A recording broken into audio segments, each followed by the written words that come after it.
Меня зовут Елена Либарановский, я являюсь директором по развитию инновационного колледжа АУЦА при Американском университете Центральной Азии. В данный момент мы являемся партнерами проекта ЮНИСЕФ «Девочки в науке», помогаем имплементировать, разрабатываем методологии, то есть на пилотных школах в регионах и в Бишкеке-Чуйской области.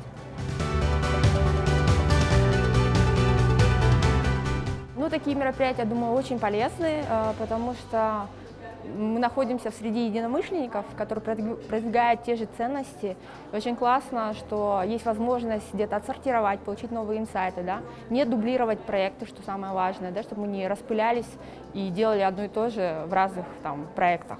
Это очень хорошо, и вот такая общая генерация идей, когда мы определили проблему и где разные люди с разным бэкграундом могут делиться своим опытом, какими-то наблюдениями. Я думаю, это очень хорошо вообще для таких проектов.